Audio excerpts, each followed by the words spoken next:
Bonjour et bienvenue dans cette leçon du cours d'économie du sol et d'immobilier consacrée au surplus. Le surplus, c'est un terme technique, mais ça correspond à une notion que nous connaissons bien en tant que consommateurs, puisque ça correspond au sentiment d'avoir fait une bonne affaire lorsque nous avons acheté quelque chose à un prix plus faible que ce que nous aurions peut-être été disposés à payer. Eh bien, nous allons voir dans cette leçon à quoi ce sentiment d'avoir fait une bonne affaire correspond dans le cadre théorique construit jusqu'ici.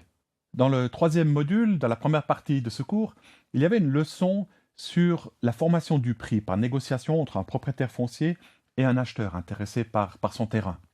Et on avait utilisé ce schéma qui représente donc à gauche le consentement à payer de l'acheteur, PT indice supérieur A, donc le prix du terrain acceptable maximum pour l'acheteur, et puis du côté vendeur, eh bien, on avait le prix du terrain minimum acceptable pour le vendeur, donc le consentement à recevoir du vendeur. On avait aussi noté les prix d'exercice, puisque ils sont importants pour comprendre la négociation, mais en définitive, la transaction se faisait toujours quelque part entre le prix minimum du vendeur, du propriétaire, et le prix maximum de l'acheteur. Supposons maintenant que la transaction se fait à un prix représenté par la petite ligne rouge située entre le minimum du vendeur et le maximum pour l'acheteur. Ce qui nous intéresse dans cette leçon, c'est la différence entre ce prix et puis les montants minimum-maximum des deux parties. La différence entre le consentement à payer, donc le prix maximum pour l'acheteur, et le prix de transaction, c'est le surplus acheteur. C'est un peu comme un bénéfice pour l'acheteur, il a obtenu le terrain moins cher que le maximum qu'il était prêt à payer. De l'autre côté, le vendeur fait aussi une sorte de bénéfice puisqu'il peut vendre plus cher que son minimum. Ce bénéfice, c'est ce qu'on appellera le surplus vendeur. En réalité, il n'y a pas un acheteur pour un terrain. L'acheteur envisage aussi d'acheter d'autres terrains. Il regarde et va peut-être entrer en négociation avec d'autres propriétaires. Et puis de même, le propriétaire foncier ne va pas présenter son terrain à un seul acheteur. Il va peut-être négocier avec d'autres acheteurs potentiels. C'est ce que permet de représenter ce schéma avec la courbe d'offre et la courbe de demande, puisque là, nous avons tous les acheteurs potentiels et tous les propriétaires fonciers disposés à vendre leur terrain. Les deux acteurs du schéma précédent sont représentés ici, d'une part, côté offre par cette barre orange, donc côté propriétaire foncier, avec le consentement à recevoir de ce propriétaire Y, et puis côté acheteur, consentement à payer d'un acheteur X qui se situe dans le classement de la courbe de demande. Vous vous rappelez que c'est un classement des acheteurs potentiels par ordre de consentement à payer décroissant. Sur un marché efficient, le prix que va réellement payer l'acheteur et le prix que va réellement obtenir le vendeur, c'est un prix qui équilibre l'ensemble du marché, donc qui fait en sorte que tous les terrains proposés à la vente, pour un certain prix, pour le prix d'équilibre, peuvent être vendus aux acheteurs qui sont disposés à acheter tous ces terrains à ce prix d'équilibre.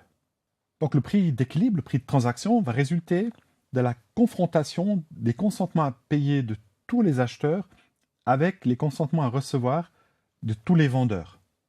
Et alors on peut définir les surplus par rapport à ce prix d'équilibre.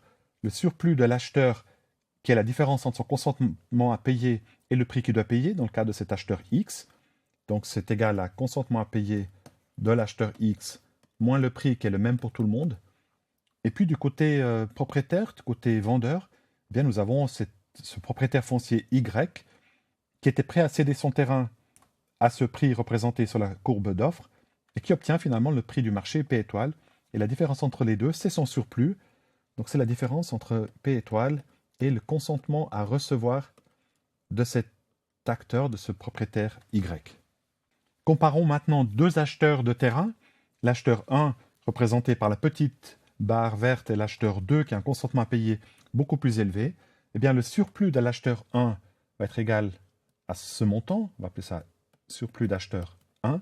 Et puis le surplus de l'acheteur 2, beaucoup plus important, c'est cette différence, surplus acheteur 2. Donc on peut avoir des surplus d'acheteurs très différents, bien sûr. Et ce sont ceux qui ont les consentements à payer les plus élevés qui ont, en définitive, les surplus aussi les plus élevés. Donc ils font la meilleure affaire, si on veut, en achetant un terrain au même prix que quelqu'un qui aurait un consentement à payer bien plus faible. Ces acheteurs avec un consentement à payer très élevé, comme l'acheteur numéro 2, profitent d'une certaine façon du fait qu'il y a d'autres acheteurs dont le consentement est payé bien plus faible et qui n'acceptent donc d'acheter les terrains qu'à un prix plus bas. D'une certaine façon, ce sont ces acheteurs dont les consentements payés sont plus faibles, qui font baisser le prix, qui obligent les vendeurs à se contenter d'un prix relativement faible. Notez encore celui qu'on appellera l'acheteur marginal, qui se trouve ici, dont le consentement payé est juste égal au prix, et donc qui réalise finalement un surplus d'acheteurs nul. C'est un acheteur qui, au terme de la transaction, se dira « Ouais, j'ai pu obtenir ce terrain, mais je n'ai pas vraiment fait une bonne affaire, j'aurais peut-être mieux fait de renoncer. » Même chose du côté des propriétaires fonciers. J'ai représenté un propriétaire foncier dont le consentement à recevoir est relativement élevé. Voilà, et donc le surplus pour lui, ça va être ce montant ici, surplus vendeur numéro 1, alors qu'un autre vendeur qui est disposé à vendre son terrain à un prix beaucoup plus faible, mais qui obtiendra finalement le même prix que l'autre, eh bien son surplus vendeur est beaucoup plus important. Et on peut aussi dire qu'il profite, ce vendeur numéro 2, profite du fait que les autres vendeurs ont des exigences de prix plus élevées, puisque ça va faire monter le prix. Si tout le monde se contentait d'un prix aussi faible que lui, ben finalement l'équilibre du marché serait situé très proche. Donc le prix serait très proche de son consentement à recevoir. Et il ne réaliserait pas le surplus qu'il réalise grâce au fait que la demande a quand même une pente relativement forte. Là aussi, on a un vendeur marginal dont le surplus est nul, qui se retrouve ici, dont le consentement à recevoir est pratiquement égal au prix, qui hésite donc à vendre ou plutôt à attendre. Le surplus du vendeur peut être interprété comme un profit économique, ou comme un bénéfice si on veut. Parce qu'encore une fois, le consentement à recevoir peut être interprété comme un coût de production, y compris, attention, y compris une marge normale. Pensez au développeur qui a acheté le terrain brut à un propriétaire foncier et qui a ensuite engagé des travaux pour transformer ce terrain brut en un terrain à bâtir. On avait vu ça dans une leçon consacrée à la chaîne de valeur.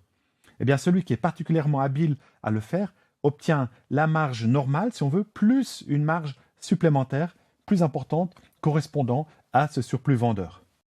Si on additionne maintenant les surplus de tous les acheteurs qui peuvent acheter, donc dont le consentement à payer dépasse le prix, eh bien, on obtient cette surface verte.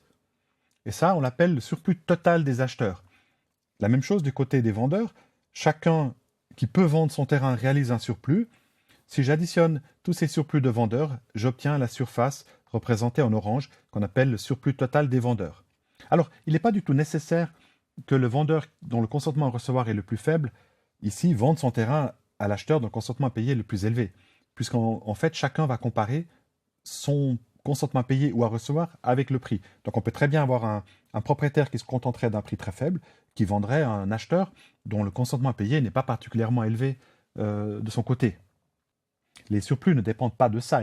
Le surplus, ce n'est pas la différence entre le consentement à payer d'un acheteur et le consentement à recevoir d'un vendeur pour le même terrain. Dans cette leçon, nous avons approfondi la notion de surplus et nous avons vu qu'une caractéristique du marché concurrentiel, c'est que tous les terrains s'échangent au même prix, qui dépend de tous les consentements payés et de tous les consentements à recevoir. Dans la prochaine leçon, nous allons voir comment les surplus peuvent changer lorsque l'équilibre du marché se déplace. Merci d'avoir suivi cette leçon et rendez-vous dans la prochaine.